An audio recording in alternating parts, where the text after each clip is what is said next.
Bonjour, vous écoutez Des Racines, le podcast qui s'intéresse aux personnes qui sont parties de chez elles pour aller s'installer ailleurs. Si vous aimez ce podcast, n'hésitez pas à mettre 5 étoiles sur la plateforme sur laquelle vous l'écoutez ou un pouce sur YouTube. Cela améliore le référencement du podcast et permet de le retrouver plus facilement. Pour ce 9e et dernier épisode de la saison 1 de Des Racines, nous sommes avec Justine, une Montréalaise venue en 2012 pour un échange étudiant à Paris, puis revenue en 2017 pour un programme de 3 mois et qui est finalement restée 3 ans dans la capitale. Bonjour Justine. Bonjour Marco. Donc toi quand tu étais étudiante, t'es venue à Paris pour un échange pendant 6 mois dans le cadre des études, c'est ça? Oui, exact, c'était en 2012. C'est à Sorbonne Nouvelle, ouais. Et ensuite, tu es revenue en 2017 quand tu travaillais pour un programme dans le cadre d'une entente France-Québec pour 3 mois. Ouais, exact, c'est, Logique, je crois que c'est l'équivalent de l'OFQJ en France. Ils proposent des programmes sur 3 mois pour, je pense que c'est la mobilité des jeunes. Il y a plein de contrats. Ok, mais du coup, en fait, c'est quelque chose où tu as déjà un travail et ça se greffe à ton travail ou... Non, je crois que ça change, en fait, c'est vraiment un genre de contrat, temporaire où c'est vraiment l'organisme qui paye ton salaire. Donc, par exemple, un Français pourrait venir 3 mois à Montréal ou peu importe, au Canada, je crois, ou au Québec, et un Canadien peut aller 3 mois en France. Et je pense que l'idée, c'est qu'en fait, il y a certains organismes, surtout culturels, qui font appel, à cette aide. Comme ça, ça leur donne un peu une aide financière et ça paye un salaire pendant 3 mois. Mais nous, c'est cool parce qu'on peut faire des expériences, de l'autre côté. Et bon, sans parler après de tes années de vie à Paris, du coup, un échange, puis un programme de 3 mois, tu avais déjà des atomes crochus avec la France et Paris en particulier? Oui, bah, en fait, c'est ça, c'est que mon père est un grand, fan de l'Europe. Toute ma jeunesse, toute mon enfance, c'est un architecte, donc il nous parlait toujours de l'Europe. La première fois que je suis allée, je crois que j'avais 11 ans. On avait fait un échange de maison, c'était trop bien, un mois, à Paris, et la famille française était venue, chez nous. Donc ça fait depuis presque toujours, que je connais bien quand même l'Europe.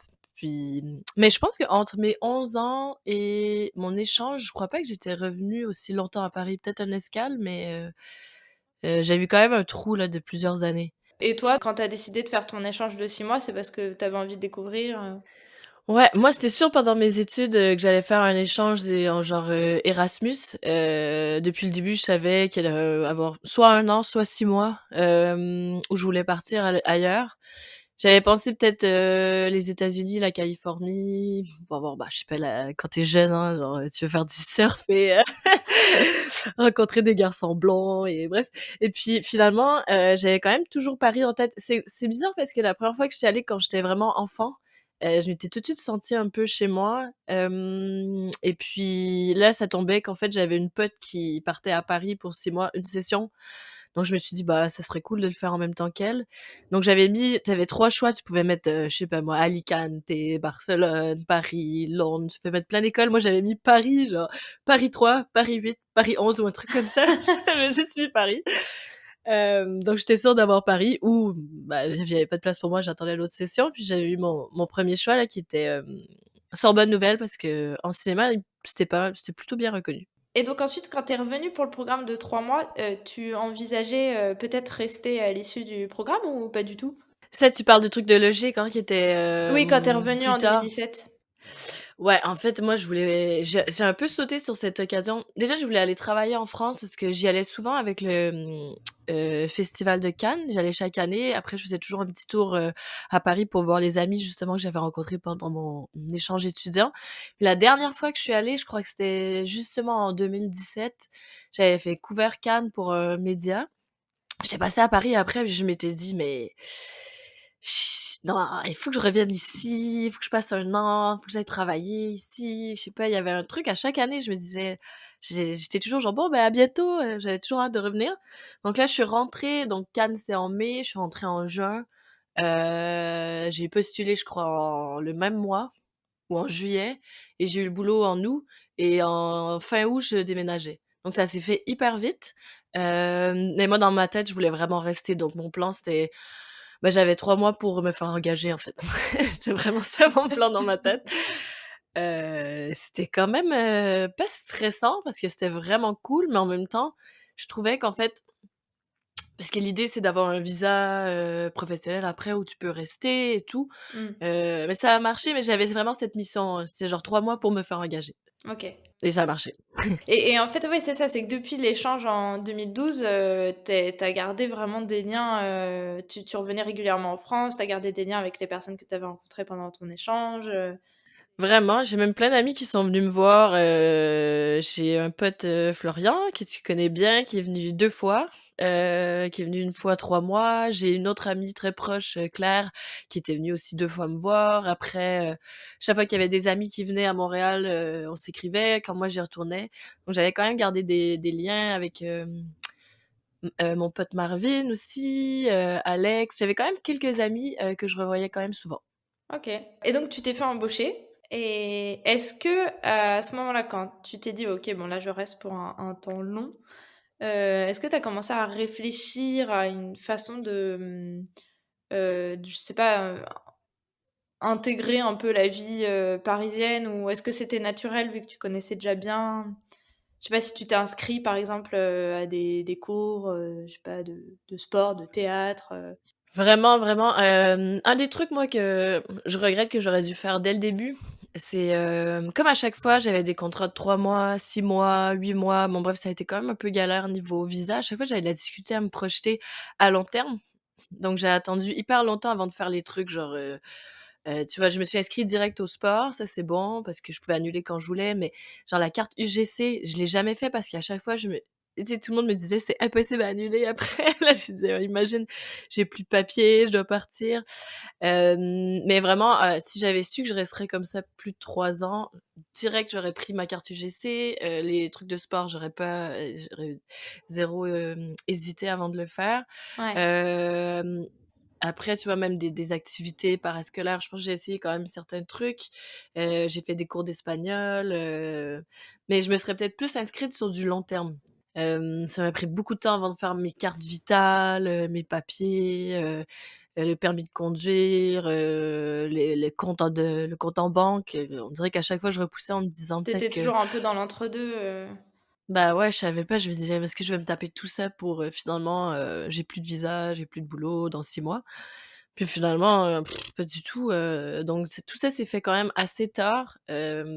Avoir su, ouais, j'aurais vraiment, dès les premiers mois, j'aurais postulé pour tous mes papiers, tous mes trucs, puis je me serais pas posé de questions. Mais ça fait partie aussi tu sais jamais, parfois tu arrives, pour des trucs pour 4 mois, tu restes 8 ans. Ouais, c'est clair. Parfois tu as un contrat de 6 mois, après 6 mois, tu reviens chez toi, donc je savais jamais, en fait. Ouais. Toi, tu es allé de CDD en CDD en fait? Ouais, ouais, ouais, ouais. OK. Le bonheur, de travailler dans la culture, il y avait des trucs quand même qui me convenaient parce que ça, c'est un peu ennuyant, mais côté administratif, c'était quand même plus facile, de faire des visas pour des CDD parce que je pense que comme la France te considère comme un travailleur temporaire, ils te font moins chier, ils demandent moins de papiers, il y a moins de trucs à prouver. Mais en même temps, il faut les refaire à chaque année ou même il y a une année, je pense, j'en ai fait 2 ou 3 la même année pour pouvoir, revenir travailler. Mais ouais, CDD en CDI pendant, 3 ans, bah, même la 4e année que j'aurais dû faire, j'étais encore en CDD. Donc presque 4 ans de CDD, c'est fou, hein? Ah oui, c'est pas très légal d'ailleurs. Ça dépend parce qu'en fait, il y a plusieurs entités, puis j'avais changé de département, donc c'était OK. Ah! OK. Mais ouais, sinon, c'est un peu le truc de travailler en culture, c'est qu'en fait, déjà, il y a un truc en France où avoir un CDI par exemple, au Canada, avoir un CDI, c'est d'emblée. Genre, tu t'appelles salarié, tu es, Ah! donc tu as un CDI direct, mais c'est hyper facile de te mettre à la porte ou de partir. Donc c'est juste un CDI, mais si tu veux, dans 1 an, tu pars, tu signes 2-3 papiers. Bon bref, c'est pas aussi complexe qu'en France où, c'est difficile pour les employeurs de mettre à pied des CDI et c'est aussi difficile pour un CDI de partir, avoir l'espèce de contrat à l'amiable ou je sais plus trop, comment ça s'appelle, mais Ah oui, une rupture conventionnelle. ouais, voilà, voilà, le fameux mot. Parce qu'en fait, ils doivent continuer à payer la personne, ou je sais plus trop pour qu'elle puisse avoir accès au chômage. Donc je sais que j'ai certains amis qui se sont fait offrir, des CDI qu'ils avaient même pas pris en France parce qu'ils étaient pas sûrs de devoir rester plus d'1 an ou 2. Et je me demandais, bon, le Québec et la France, enfin, sont tous les deux francophones, mais on est quand même sur deux continents différents. Il y a des différences culturelles. Est-ce qu'il y a des différences culturelles qui t'ont marqué, des choses que tu as trouvées, je sais pas, difficiles ou au contraire qui t'ont plu? Ouais, il y a vraiment eu les 2. En fait, il y a un truc, j'avais jamais travaillé en France, donc c'est vrai que les études et tout, quand j'avais fait, hem, déjà mes études, c'était assez différent, si je peux même partir de ça. À l'université au Canada, j'étais dans une université anglophone qui s'appelle Concordia, qui était très, très, dans la théorie et tout. J'avais des classes de maths, on était 100 dans la classe, c'était une salle de cinéma, les cours duraient 4h15. C'était très, très, solennel, si je peux dire. On regardait des films au complet de 3 heures, après on analysait et tout. Alors que quand je suis arrivée à la Sorbonne, j'avais plus de cours et c'était plus dans la discussion. Et je me souviens, les classes, certaines classes débordaient, d'autres classes, et tout le monde arrivait en retard, c'était un peu comme le chaos. Mais j'aimais bien parce que je trouvais que le prof, il discutait vraiment avec nous. Je sais pas, j'avais eu l'impression qu'il y avait plus d'échanges, alors qu'à Concordia, c'était plus, vraiment t'écoutes quelqu'un qui te parle, tu prends des notes, si tu peux poser des questions évidemment, mais il y a pas vraiment de discussion. Ouais. C'est plus vraiment de la théorie et tout, alors donc ça, c'était vraiment des 2 premières différences. Après, au travail, par contre, c'est plus, la hiérarchie. Je sais que c'est un peu cliché de le dire, mais c'est vrai qu'en Amérique, un peu tout le monde est un peu mis sur le même pied. Bon, c'est sûr, quand tu as des grandes entreprises, tu as toujours, le boss, après ton sous-boss, c'est sûr qu'il y a plus de hiérarchie. Mais je sentais vraiment, au travail en France que, tu sentais quand moi je suis rentrée, j'avais un statut de stagiaire, même si c'était comme un genre de contrat qui était bien rémunéré là, mais par le GIC ou l'OFQJ. J'avais un statut comme de stage parce que j'étais juste là 3 mois, puis l'entreprise me payait pas, c'était vraiment, l'organisme qui me payait et j'avais pas trop compris. Après, j'ai compris quand j'ai monté de grade, le statut du stagiaire. Mais je pense que j'arrivais un peu de façon naïve où, et vraiment je faisais pas les cafés, je travaillais vraiment, mais un peu genre comment on regarde un peu les stagiaires en France, j'avais jamais vraiment vécu ça en Amérique. Puis ton employeur en Canada est vraiment plus égal à toi qu'en France où tu as vraiment un peu le statut faut un peu faire ce qu'on te dit, et puis tu veux monter les échelons. Il y a le truc du titre aussi qui est très important, d'avoir un titre en France après sur ton CV, puis ça peut changer si tu te fais engager après ou pas. Il y avait plein de trucs que moi j'avais plus ou moins, réfléchi ou que Ça j'avais pas dépend été un peu, je confrontée à trouve, ça. des milieux, publics, privés, grandes entreprises, petites C'est clair. structures. Ouais, c'est sûr que ça change. C'est sûr aussi si tu vas travailler pour un organisme, par exemple en France, ils vont surtout vouloir quelqu'un de motivé, de bienveillant et tout, mais il y a les écoles aussi, tout ça bref. Fait que ça, c'est une des différences, culturelles que j'ai vues plus au travail. Hem, Après au niveau quotidien, rythme de vie, moi, je me reconnais vraiment plus au rythme de la France ou en tout cas de ce que j'ai connu à Paris. C'est la seule ville en Europe où j'avais fait 3 mois à Berlin, mais je pense que je peux pas trop comparer à vivre plusieurs années dans une ville, mais j'étais vraiment bien dans le rythme, de la France, de l'Europe, de faire les courses tous les jours, d'aller voir du théâtre, le mardi. C'est sûr, tu peux faire ça à Montréal évidemment, mais c'est moins ancré, je pense, dans la vie des gens. Ah ouais. Hem, j'ai l'impression. Après, je suis revenue vivre ici en pandémie, après, donc c'est con, mais Mmh. ouais, c'est pas pareil. Oui. S Ouais, surtout ici, là, vraiment les activités ont été hyper ralenties, surtout les activités culturelles, à Montréal. Ça a quand même vraiment changé. Mais tout ça pour dire que je me reconnais vraiment plus dans le rythme, européen qui est, comme les gens ont des plus petits appartements aussi, ils sont beaucoup plus, ils vont prendre leur café, le matin. Le midi aussi, il y a cette espèce de pause déjeuner d'1 heure, 1 h 30 où tu peux vraiment avoir une activité sociale ou, aller faire du shopping ou aller marcher ou t'aérer l'esprit. En Amérique, c'est plus, tu manges devant ton ordinateur et si tu prends le temps de manger, c'est genre 1/2 heure, 45 minutes avec les collègues, Mmh. dans une salle et c'est cool aussi, mais je me mettrais presque jamais un déjeuner qui est l'équivalent du dîner ici, je me mettrais jamais ça dans mon horaire ou très, très rarement, une fois par mois ou 2 mois, comme exception. Ça, j'adorais en France, aller déjeuner avec des amis, Ouais. prendre 1 heure pour, je sais pas, vraiment t'aérer l'esprit. Puis l'horaire aussi, je préférais, je pense que c'est vraiment pas comme ça pour tout le monde, mais en cinéma, en culture, moi, je travaillais de 10 à 19. Souvent, on finissait un peu plus tard avec, 1 heure et demie le midi. J'aimais bien parce que, je sais pas, je trouvais que le rythme de vie était un peu décalé plus tard et puis finalement, c'est un truc Mais il me semble que qui me le dix convenait. heures est vraiment parisien.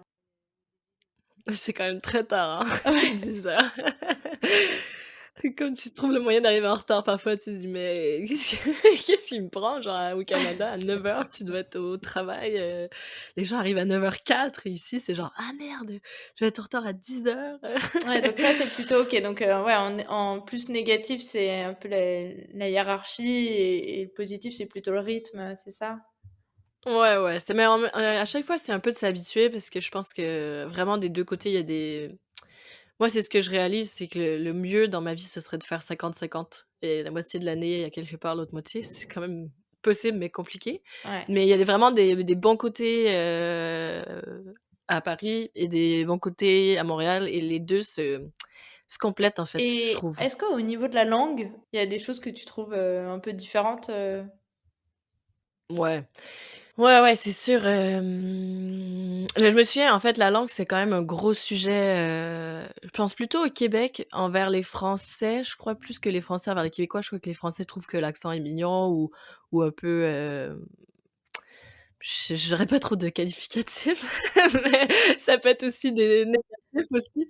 Mais bon, généralement, je trouve qu'en tout cas, la France a beaucoup changé sur la vision du Québec. Je trouve que l'accent est beaucoup valorisé maintenant ou en tout cas moins péjoratif les commentaires qu'on entend dessus.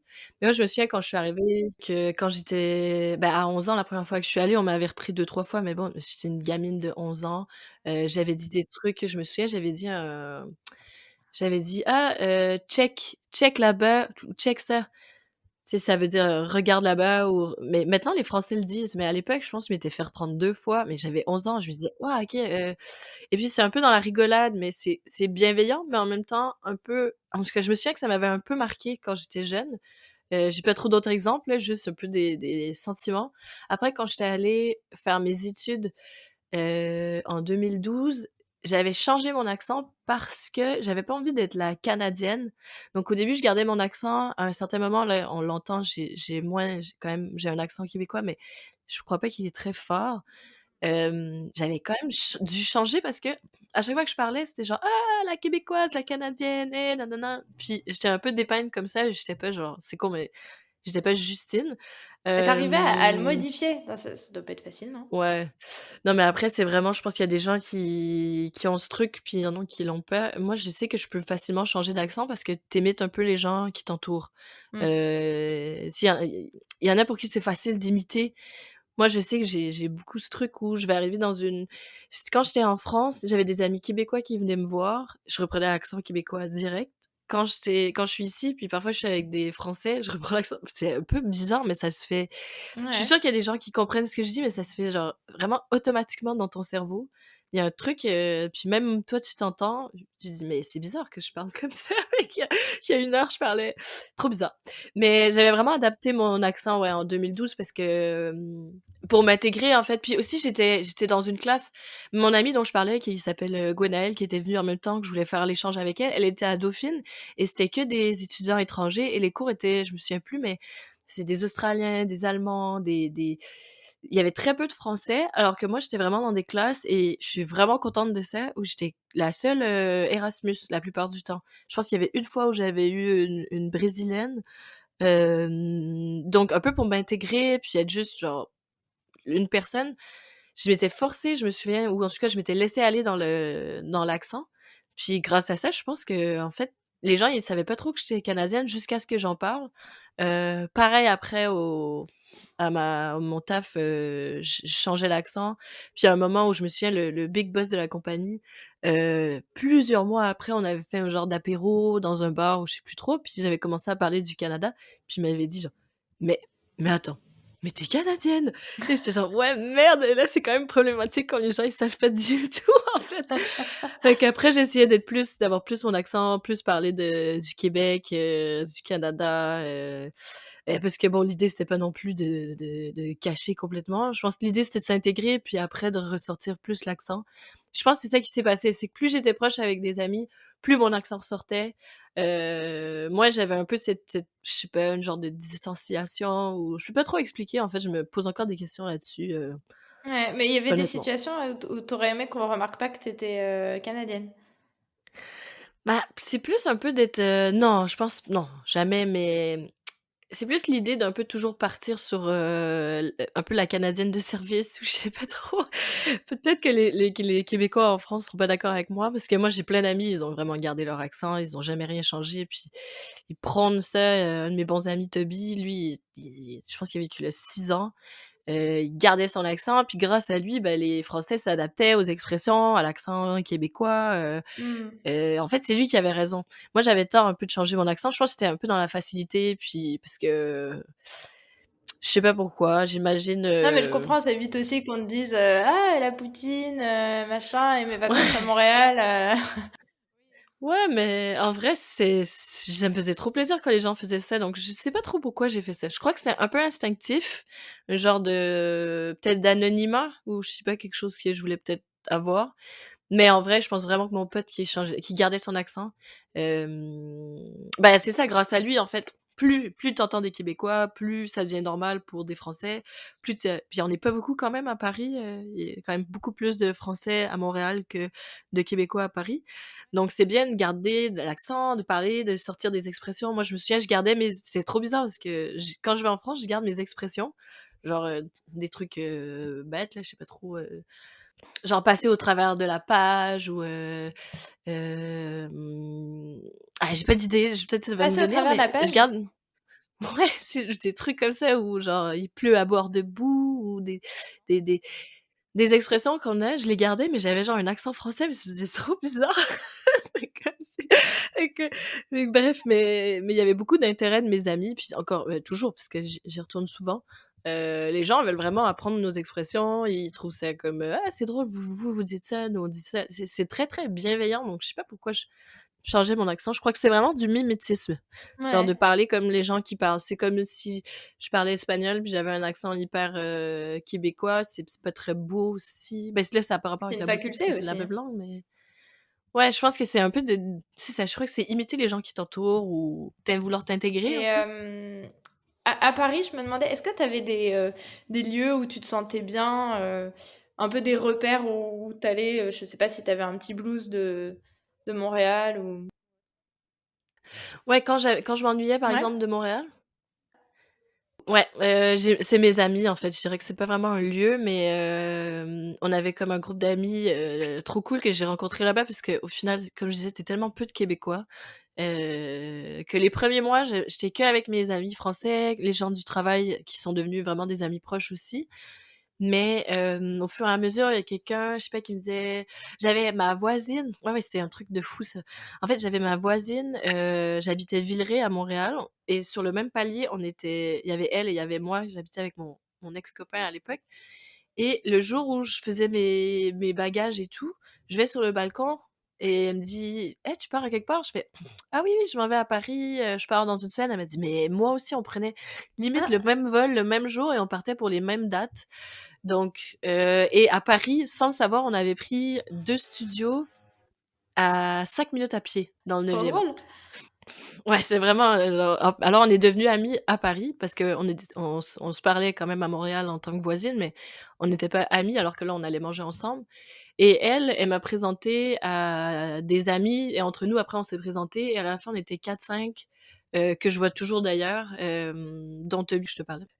Donc c'était vraiment mes amis. Tu On était un petit groupe, on se voyait puis je sais pas, là tu lâches ton accent, là on parlait d'un peu de tous nos trucs et puis je pense qu'on se voyait quand même assez régulièrement, genre 2 fois par mois. Chez les uns, chez les autres, on allait dans des restos, des bars. On avait notre endroit qui était la Chambre Noire, qui était un petit bar à vin, dans le 11e où on allait quand même souvent.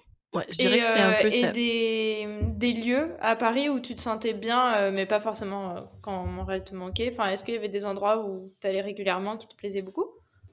Plein, j'ai plein d'endroits. Bah, tout, je dirais pas mal tout. J'avoue que le 9e, c'est le quartier où, j'habitais 9-10e. C'est là que j'habitais en 2012, puis c'est là que j'habitais quand je suis arrivée. Donc, rue de la Tour d'Auvergne et Maubeuge. Bon, après Maubeuge, c'est près de Gare du Nord, c'est un peu moins sympathique, mais quand même, ça me rappelle, quand je suis arrivée. Sinon, le Marais, c'est là où j'ai travaillé pendant 3 ans, plus de 3 ans. C'est sûr que là, je connais, tu sais, c'est toutes des petites rues, tu connais toutes les rues, c'est tellement beau. Ça me rappelle, les déjeuners en potes, à chaque fois je vais à Paris, j'y retourne parce que, bah, déjà c'est au centre, donc c'est facile. C'est un beau cadre pour Sinon, il y a beaucoup, travailler. ouais, c'est assez chanceuse honnêtement. Sur la rue Charlot, c'était vraiment, je pense que j'aurais pas pu, avoir mieux. Le 11e qui était le dernier endroit où j'ai habité, encore une fois là, ma meilleure amie, j'ai même pas parlé de Claudel, oh mon Dieu, elle va me tuer. Mais parce que j'ai ma meilleure amie d'enfance qui habite à Paris et qui est partie, je pense 3 ans avant moi que j'avais rejoint. Puis là, c'était comme ma sœur, en fait. Donc sur Mmh. place, j'avais oui, le petit groupe de Québécois dont je parlais, qu'elle aussi, elle connaît, mais que c'est comme pour moi, c'est 2 choses différentes parce que Claudel, c'est vraiment comme une sœur sur place, on se connaît depuis toujours. Donc là, elle habite dans le 11e, qui était l'endroit où j'habitais avant aussi. Moi, j'étais plus près de, sur la rue Moran, c'était près de, Couronne, Parmentier. Elle est plus près de Goncourt. Donc ce petit quadrilatère-là un peu, c'est comme la maison. Quand je vais à Paris, je vais chez elle avec son copain, Clément. C'est vraiment la maison, c'est trop, trop bien. Sinon, j'aime beaucoup la butte aux Cailles, je sais pas, c'est comme un petit village, dans Paris. J'adore cet endroit. Puis, la rue, Daguerre qui est ma rue préférée, qui est, là où mon copain de l'époque, on s'est un peu rencontrés quand il habitait là. Après on habitait dans le 11e. Mais ça, c'est cet endroit-là, on allait au parc Montsouris, on allait faire toutes nos courses sur la rue Daguerre. Il y avait la cave des Papiers qui est mon endroit préféré pour acheter du vin à Paris. Ça, ce lieu-là est trop trop, je sais pas, c'est merveilleux. Pour moi, c'est un des plus beaux endroits de Paris. C'est vraiment cette petite rue où, Varda habitait en plus, Ah OK, bref, près je savais d'Enfer pas. Rochereau et tout. Et Ouais. et qu'est-ce qui te manquait du Québec quand tu étais à Paris? La famille, beaucoup. Donc, c'est ironique parce que je marchais énormément à Paris, je faisais tout à pied parce que c'est trop beau. Puis j'appelais tout le temps ma mère. Avec le décalage horaire, ça je l'appelais vraiment régulièrement. Elle travaillait de la maison. Donc, ironiquement, je l'appelais plus que je la vois maintenant que je suis revenue vivre à Montréal. Mais c'est sûr que ça me manquait beaucoup. Mes amis en fait, moi, j'avais la chance d'y retourner quand même souvent parce que je devais refaire des papiers chaque année, qui est un peu le truc que je disais tout à l'heure qui était chiant, mais en même temps, ça me permettait de retourner 3 semaines, 4 Ah, semaines il à fallait que tu Montréal chaque rentres pour, année. faire tes papiers? Ouais, c'est tellement compliqué la bureaucratie, mais en gros, pour les types de visas que je faisais, il fallait que je les fasse de Montréal pour partir. Après, tu as des visas qu'il faut que tu fasses de France et que tu peux pas sortir. Mais moi, c'était des trucs avec l'accord, bilatéral entre la France et le Québec, où là, je devais vraiment retourner. Donc mes amis, il y a tellement d'amis qui sont venus me voir, moi, je revenais chaque année. Vraiment, je pouvais pas m'ennuyer, Mmh. c'était parfait. Après, tu vois, il y a une année où je suis pas retournée pendant plus d'1 an. Là, ça a été quand même c'est sûr que tu t'ennuies, tu as envie des il y a des trucs quand même qui te manquent, la gentillesse des gens, tout le monde est tellement gentil au Québec. Tu sais, tu te sens Ouais. safe aussi tout le temps, à Montréal. Moi, je fais toucher du bois, mais je me suis jamais sentie en danger de ma vie, ici. Puis bon, c'est la maison, donc rien qui peut remplacer, je pense, pour personne, la maison. L'été à Montréal, c'est absolument génial, alors que l'été à Paris, je trouvais ça dur, parfois il fait vraiment chaud, alors qu'à Montréal, c'est l ouais, vraiment C'est si vous avez marrant, un j'ai moment des pour aller à Montréal. souvenirs d'été, hyper durs moi à Montréal. Ouais, mais on dirait que tout le monde a la clim, C'est 1. vrai. Puis on dirait que les gens vont beaucoup dans les parcs et tout. Il y a plus de grands espaces où on est dehors, on fait des barbecues, on fait des pique-niques. Ça prend 45 minutes de voiture, tu au bord d'un lac. J'avais plus d'échappatoires au Québec l'été qu'à Paris. Après le mois d'août à Paris, c'est génial parce qu'il y a personne. Donc tu peux vraiment t'approprier les rues. Moi, j'aimais beaucoup quand même être là, à ce moment-là. Hem, mais ouais, plein de trucs, hein, c'est sûr, mais je te dirais que c'est surtout les gens, c'est toujours les gens, qui est le plus important, de qui tu t'ennuies le plus ou puis bon, évidemment, la grandeur des appartements, mais ça vient avec, le fait de Ouais. de vivre à Paris, c'est sûr que tu te prenais toujours une petite pièce de plus, Et du coup, tu parlais de la gentillesse des gens, au Québec. Ouais, tu as trouvé qu'à Paris, c'était moins accueillant? Honnêtement, moi, j'ai jamais trouvé, mais je sais que c'est vrai. C'est sûr que c'est une vérité. Je pense que c'est sûr que les gens, parfois, ils perdent un peu plus, patience. Après, la vie est plus stressante à Paris. Les conditions de vie sont quand même moins bonnes en général. Quand même, le Québec, c'est assez je pense que ça doit faire partie des meilleurs endroits dans le monde aussi, côté qualité de vie.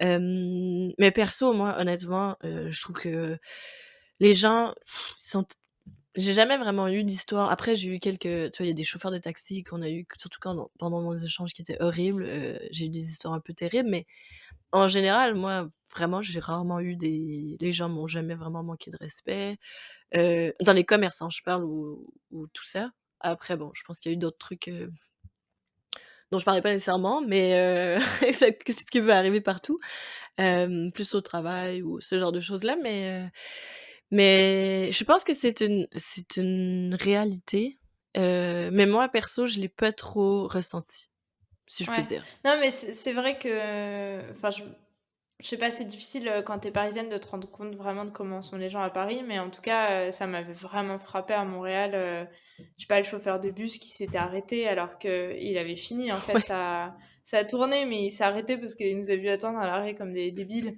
et il nous a ramenés, là où ça nous arrangeait qu'il nous arrête quand même et je me rappelle une autre fois dans un magasin où j'étais un peu chercher, la crème de sésame, du tahine ouais. et une cliente du magasin, donc même pas quelqu'un qui travaillait dans le magasin, en fait, a vu que je cherchais quelque chose et elle m'a demandé ce que c'était pour m'aider à chercher avec moi, tu vois? Et ça, c'est vraiment des expériences que enfin, j'ai jamais vu ça à Paris. Oui, j'avoue. Oui, oui, il y a quand même des trucs, tu vois, moi, ça me semble quand même je dirais pas banal, mais c'est vrai que je serais pas étonnée que ça arrive quand même ici, à Montréal, mais c'est vrai Ouais, qu'à moi, Paris, je j'étais vraiment sous m'attendrais. le choc. C'est sûr qu'à Paris, c'est peut-être pas les mêmes attentes. Genre, je me serais jamais attendue à ce que, tu sais, tu manques le bus, clairement, tu sais, c'est un peu Oui, c'est pas chacun pour grave, soi. enfin, Ouais, oui. c'est OK qu'il finisse son truc et qu'il rentre chez lui, il y a pas de souci, mais juste, par contre, quand quelqu'un vraiment s'arrête alors qu'il est pas obligé, c'est marquant quand même. Ouais, non, mais c'est ça, je pense que c'est le puis j'ai peut-être tort, mais j'ai l'impression que c'est vraiment le nombre de personnes qui habitent dans une ville, en fait. Quand tu es moins de gens, parce que je sais plus on est combien, je pense 2 un peu plus de 2 millions à Montréal, mais donc c'est quand même une grande ville, mais c'est pas comme Ouais, c'est Paris. étendu. J'ai l'impression que tu as plus conscience de l'autre, dans le sens que, tu sais, moi, c'est con, mais je travaille en cinéma. En cinéma à Montréal, on se connaît tous, hein, mais tu connais tout le monde, donc c'est petit quand même. Si tu as un impact sur une personne, tu connais la personne sur qui ça va avoir l'impact et tout. Alors qu'à Paris, ben, il y a ce petit truc d'anonymat dont je parlais tout à l'heure un peu qui c'est quand même un peu plus chacun pour sa gueule. Mais c'est normal parce que tu pourrais pas t'arrêter tout le temps pour aider tout le monde parce que sinon tu finirais jamais ta journée, puis il y a tellement de gens dans le besoin aussi, Ouais. partout. Donc j'ai un peu l'impression que j'explique comme ça aussi, tu sais, il y a plus d'écart aussi entre les classes sociales, les niveaux de richesse de vie, alors qu'à Montréal, il y a quand même des gens riches, mais on les voit moins, tu vois? Ils sont comme dans un quartier, qui s'appelle Outremont ou Westmount.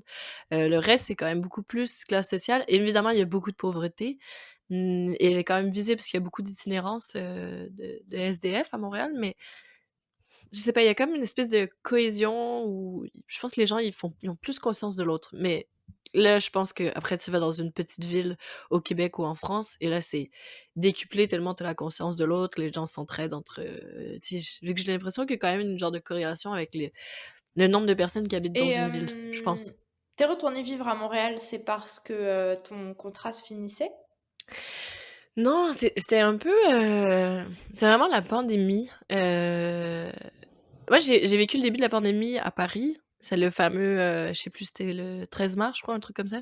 Tout s'est arrêté. Moi, je travaillais pour le Festival de Cannes. Je travaillais dans un département qui s'appelle les Industry Programs, où on travaille énormément avec mon amie Alexandra, que je salue.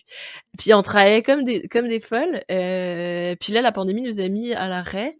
Moi, j'étais mis à temps partiel pendant 2 semaines et ça m'a comme permis de souffler. Mais après, ça a été tellement dur. Puis elle pourrait le dire elle-même. C'était tellement dur. On a fait le marché du film, le festival, la version en ligne. On a dû tout remettre à zéro.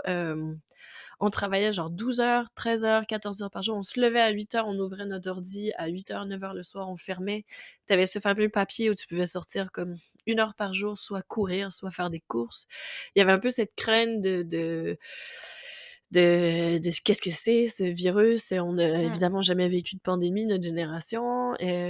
Donc c'était très, très anxiogène comme période de vie. Et je vivais avec mon copain, José. À l'époque, on vivait dans un petit appart à 2.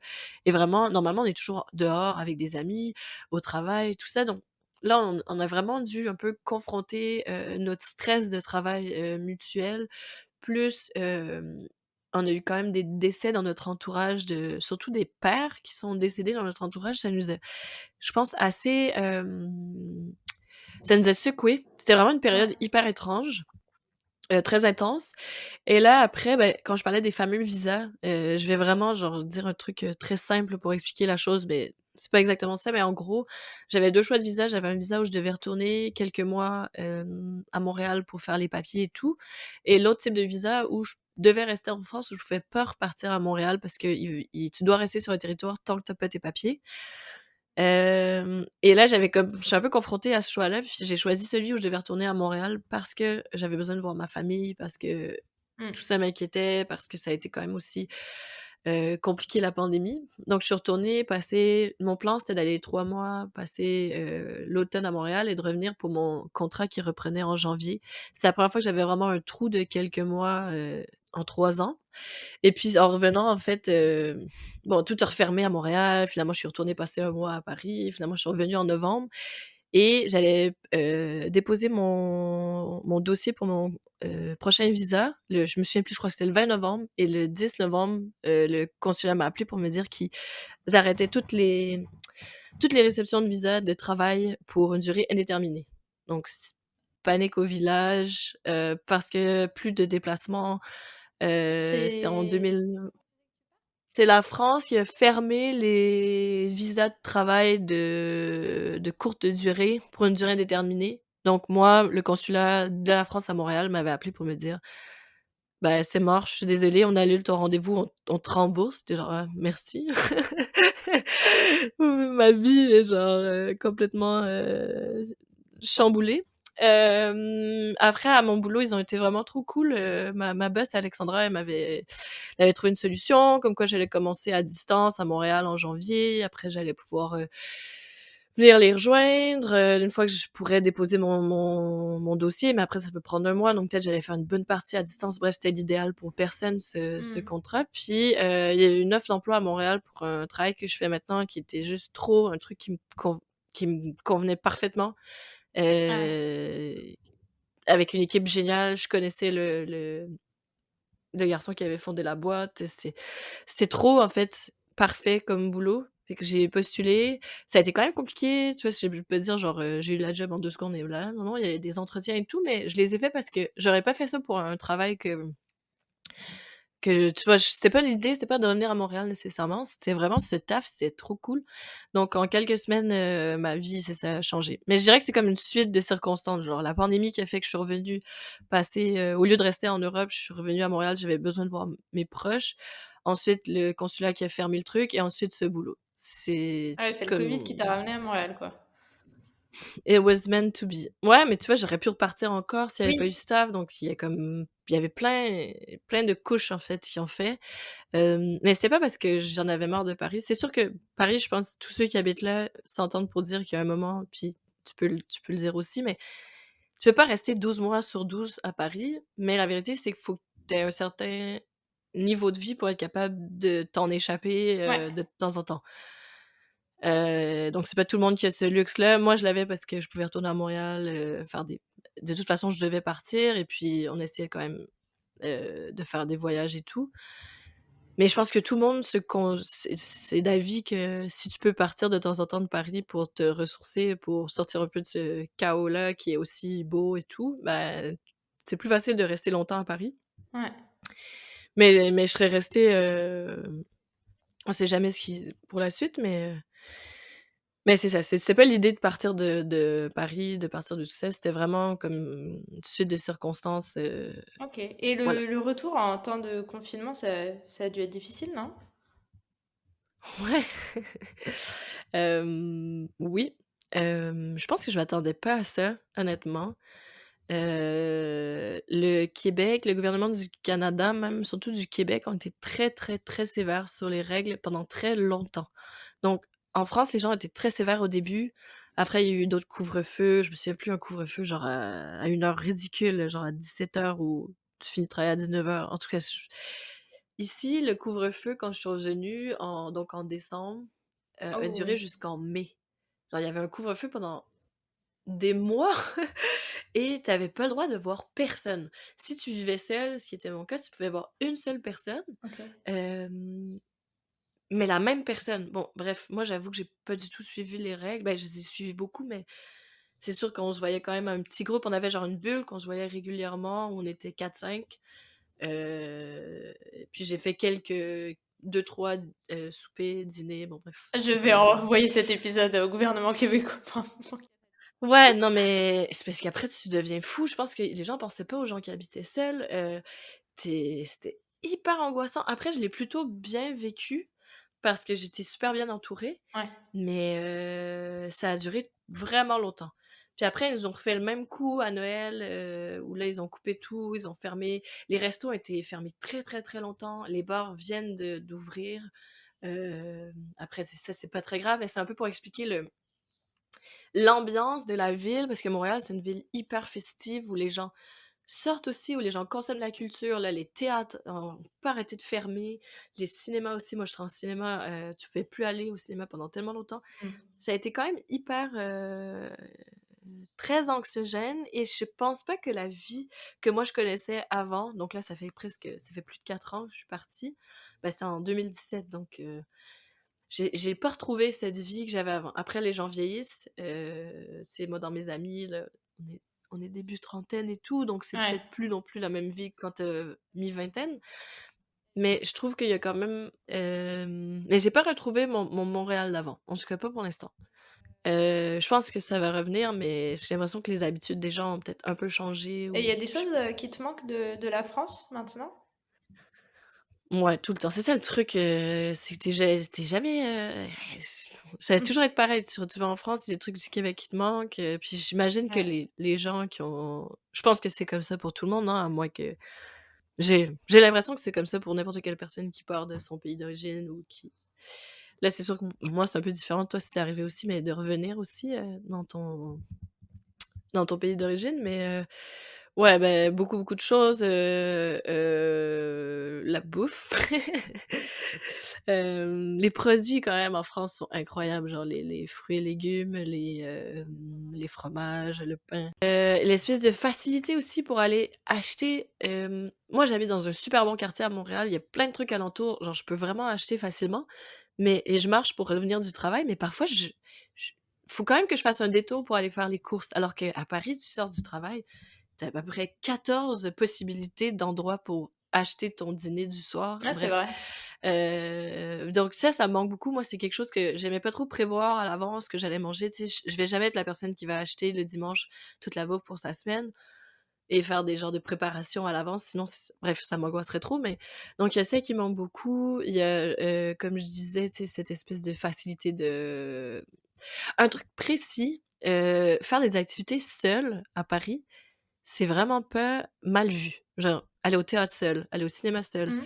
même s'asseoir dans un bar seul avec un livre, aller dans un café, alors qu'en Amérique, j'ai l'impression que c'est les gens te regardent un peu comme pas tout le temps non plus, là, je vais pas généraliser. Je pense que je pourrais aller au restaurant seul un soir, mais je le ferais jamais à Montréal, par Ouais, exemple. ouais. Donc il y a ça un peu, il y a l'idée de voyager, prendre 1 heure d'avion, puis changer de langue, changer de pays, changer de partir en week-end alors que tu poses un vendredi, puis là, tu es à Barcelone 3 jours, genre, c'est complètement fou. La France aussi est un pays où, tu sais, c'est vraiment riche. Tu sais, là, je parle de partir en week-end à Barcelone, mais genre tu prends un train.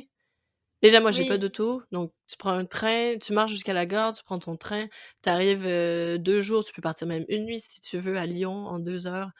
Tu changes complètement de gastronomie, les gens sont d'accent, de je sais pas, tu as l'impression de voyager vraiment facilement. Donc je trouve que tu t'ennuies jamais, en fait. C'est un peu ça. Je m'ennuie pas plus à Montréal, là, mais dans le sens que j'ai l'impression qu'il y a comme une source de je sais pas, de découvertes, constantes. Les déjeuners le midi, ça je m'ennuie beaucoup, c'est vraiment cool. Il y a plein de trucs, hein. Le mois d'août où tu peux aller partout dans le monde, puis la terre arrête de tourner en France, c'est fou. Personne travaille en août. Hem, ouais, bah, le vin, mon Dieu, le vin. Hem, il y a ici, il y a une grande, culture du vin nature. Moi, j'aime beaucoup le vin nature. En France, c'est peut-être un petit peu plus conservateur, les Français aiment beaucoup leur vin, traditionnels, tu sais, Bordeaux, les vins de Bourgogne, les classiques du Jura, tout ça. C'est plus conservateur, mais en même temps, tu as des vignerons, mais de fous qui font des vins nature incroyables. Ici, il y a l'engouement sur le vin, c'est sûr, l'engouement est là, mais à cause de cet hiver qui dure genre 6 mois, c'est vraiment difficile de faire, d'avoir des vignobles, tu as moins de possibilités de sortes de raisins. Bon après, tu sais, tu as plein d'endroits en Europe où il y a le gel aussi, mais j'ai l'impression qu'il y a quand même moins de possibilités. Puis encore une fois, pour revenir sur l'idée d'aller acheter du vin partout, à Montréal, c'est beaucoup la Société des alcools du Québec, la SAQ, qui a le monopole du vin. Mais là, avec la pandémie, la bonne nouvelle, c'est qu'il y a plein de faux cavistes qui ont un peu ouvert leurs portes, qui sont genre des bars à vin, mais qui font aussi de la vente Mmh. ou des petits cafés. C'était pas là avant. C'est comme une des bonnes choses de la pandémie. Il y en a quand même quelques bonnes choses. Donc là, maintenant, tu as des petits cavistes qui peuvent faire de la vente de vin. Tu arrives dans un truc de fromage. Hier, je suis allée acheter des fromages. Il y avait genre plein de vins québécois. Bref, il y avait pas ça avant.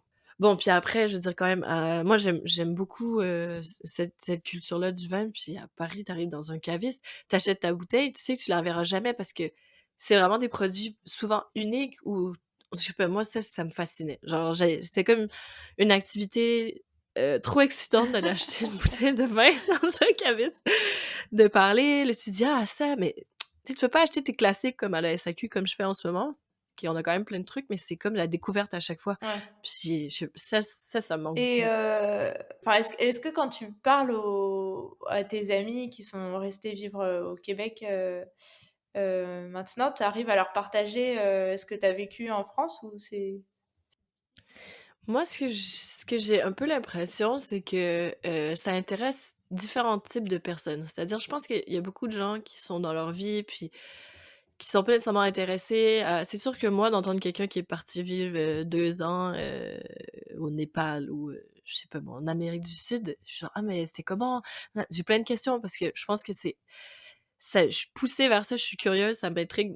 J'aimerais ça comme aller partout dans le monde, puis je commence à réaliser que je pourrais jamais parce que, la vie est trop courte, mais fait que je pense que ça dépend des types de personnes. Moi, j'ai l'impression que, il y en a que c'est vraiment tu sais, tu as quand même des trucs en Amérique où c'est puis il y a ça aussi en France là, mais moi, j'ai plus connu ça ici de, tu ta vie un peu, t'as ton copain, après ça, tu des enfants, après ça, t'achètes ton machin, à un moment donné, tu un chalet, puis t'es pas nécessairement tu sais, tu très satisfait avec ta vie que t'as au pays, donc tu peux pas vraiment te questionner sur ce que les gens ont vécu ailleurs. En tout cas, c'est sûrement très, limitatif, là, ce que je dis, mais j'ai l'impression que ceux que ça intéresse, c'est beaucoup ceux qui ont eux aussi eu des expériences à l'étranger pour soit comparer, soit, je sais pas, partager des choses, ou qui ont beaucoup voyagé ou, qui aimeraient le faire potentiellement. Mais j'ai l'impression que les gens que ça intéresse, c'est des gens qui se mettent plus à ta place, en fait. mmh,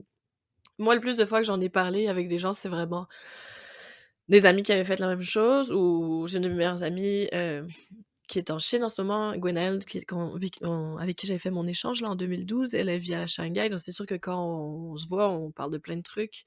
Après tu Claudel qui est mon autre meilleure amie d'enfance qui vit aussi à Paris, donc c'est sûr qu'on se parle tout le temps des différences entre les 2. Mais j'ai l'impression que c'est quelques ouais. quelques quelques amis. Et tu as Après, j'ai besoin quand même d'en des amis parler proches qui me posent plein de ou questions. pas trop? Je pense que si on me posait comme là, j'en parle et je réalise que j'en parle jamais. Ah ouais?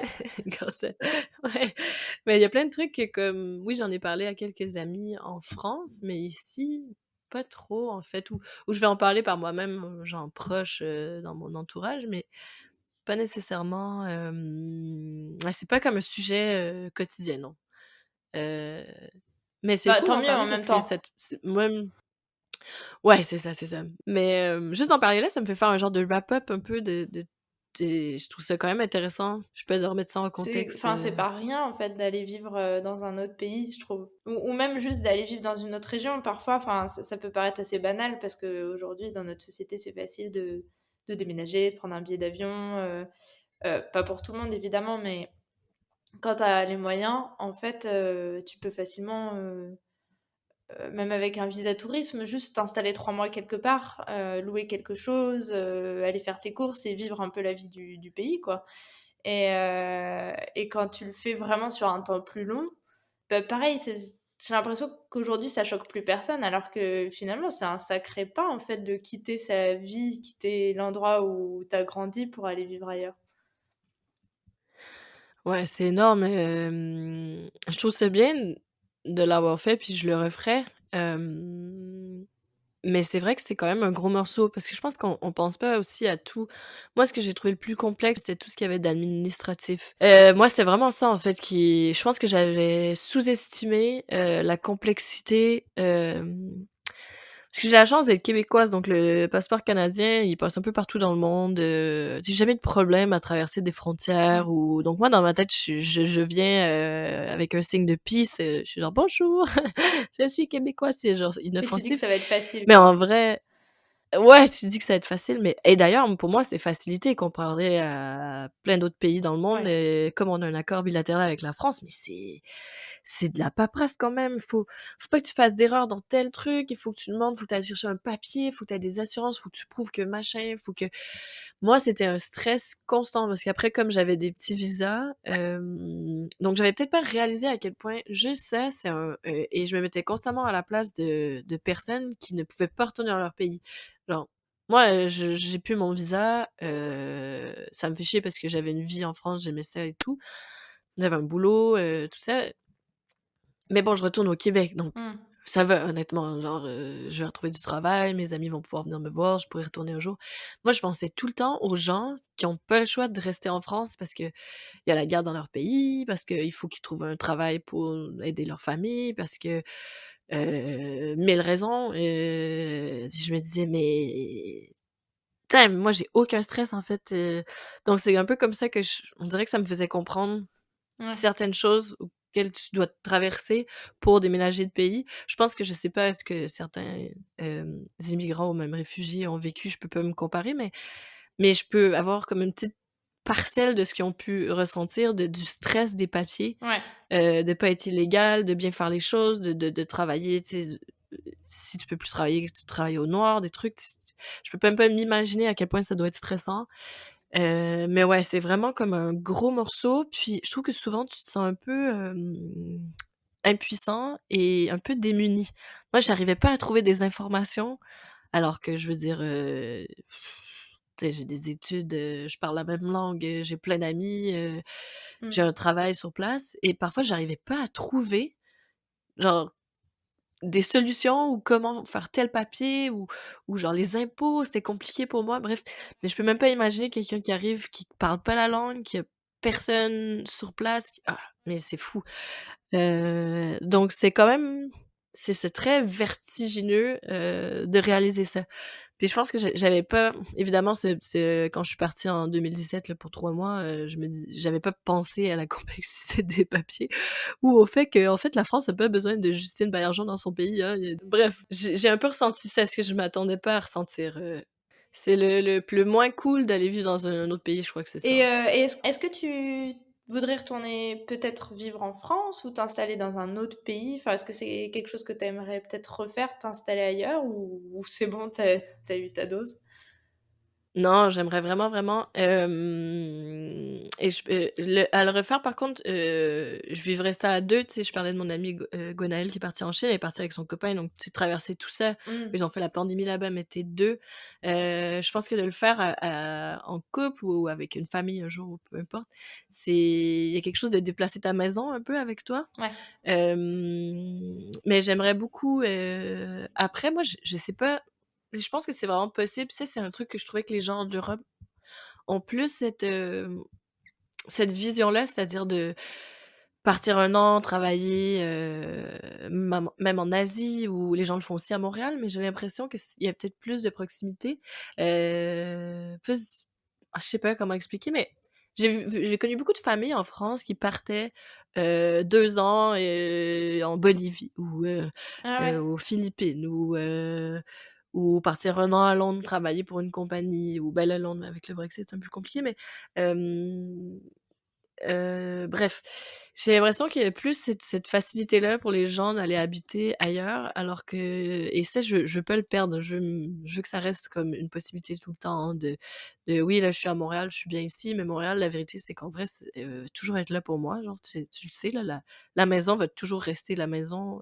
donc tu peux partir 4 ans, revenir, puis ben, bref, Ouais, c'est vrai. c'est toujours là pour toi, donc j'aimerais bien le refaire, oui. OK. Et j'aimerais bien moi retourner, moi j'aime la France, c'est vraiment comme la deuxième maison, donc je pense que ce serait j'ai quand même un avantage d'avoir connu plein de trucs, administratifs, donc je trouve que ce serait moins C'est compliqué, clair. Ouais, ouais. tu te sens à l'aise en France, tu te sens un peu chez toi. Ouais, Est-ce vraiment, que vraiment. tu aurais un conseil, de, quelque chose, je sais pas, de lecture, de film ou juste de choses à faire, d'attitude, pour les personnes, qui arrivent en France aujourd'hui?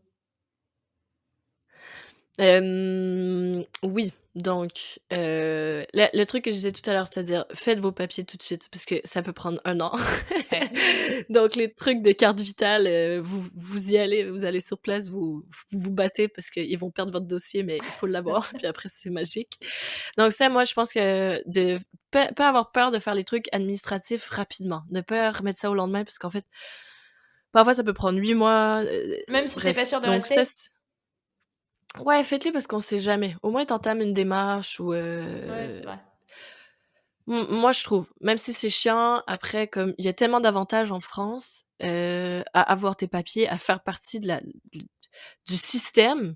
Après, tu peux tellement aller chercher de trucs que ça vaut la peine, en fait, puisque c'est bien foutu ce pays comme pour moi, j'avais quand même un salaire assez modeste, mais c'est tellement bien foutu que tu t'en sors vraiment bien, malgré tout. Tu as pu avoir des Après, tu sais, aides?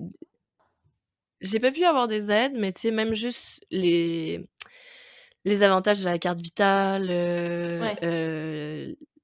si je veux dire, tu payes rien pour aller chez le médecin, les médicaments, c'est rien. C'est quand même le pire qui peut t'arriver, c'est quand même de tomber malade ou de trucs, mais je trouve que quand tu tes papiers, ta carte vitale et tout, après tu es bon, tu sais que Oui, c'est vrai. c'est quand même fait pour que tu débourses rien, mais moi, ça m'a pris 8 mois à avoir ma carte vitale parce que, ben, comme je dis, ils ont perdu mon dossier une fois, après je suis allée les matins, là, j'y allais, là, parfois tous les matins, les bureaux étaient fermés. Bon, Oh bref, là là. c'est hyper compliqué. Donc ça, il y a un truc. Des films, ben, moi, j'étais en cinéma, donc j'avoue que, vraiment aller au cinéma quand tu arrives en France, aller voir les films dans des cinémas indépendants, aller voir les films français qui sortent, je trouve que ça explique quand même bien tout je sais pas, tout ce qui se passe aussi un peu, au pays, tu sais? Je pense que le cinéma français est quand même un cinéma assez, bah, engagé parfois ou je sais pas trop. Sinon, moi, j'avais quand même regardé aussi tous les classiques. C'est important de savoir les classiques parce que les gens parlent beaucoup de culture, plus que dans d'autres pays dans le monde. Donc d'avoir connu certains classiques français, je sais pas, je parle des films de la Nouvelle Vague, mais je parle aussi plein de romans ou bien connaître la culture française, ça va vraiment aider, je trouve, à s'intégrer ou à tenir des conversations. Parce que tu vas prendre un verre avec tes amis dans un bar, puis je trouve que la culture revient souvent. OK. Donc ça vaut le coup quand même, je trouve, d'avoir vu des films, lu des livres, de t'informer un peu sur quand même la politique ou parce que j'ai l'impression que ça vaut plus le coup que dans certains pays parce que c'est quand même un sujet qui revient au quotidien. Puis si tu as la chance, comme moi, d'avoir un ami comme Florian qui, avant que j'arrive à l'école, Florian était allé le voir pour moi pour les papiers. Donc il avait fait tout, il s'était tapé le travail pour les étrangers. Il m'avait écrit un message: «Bon, il va falloir que tu fasses ça, ça, ça, ça, ça». Fait que moi, le premier jour, de la fac, j'avais déjà quelqu'un qui avait toutes les réponses pour moi. Donc hésitez pas à demander à quelqu'un sur place de peut-être poser quelques questions, ou en tout cas de, comme les gens connaissent bien comment ça fonctionne, bah, ils peuvent t'aider plus facilement que toi si tu arrives puis tu sais rien, en fait, je trouve. Je vous donne rendez-vous le mois prochain pour la saison 2 du podcast. Si vous voulez y participer ou que vous connaissez des personnes qui pourraient être intéressées, n'hésitez pas à me contacter à deracinepodcast@gmail.com ou via les comptes Instagram ou Facebook des Racines. Très bonne semaine et à bientôt!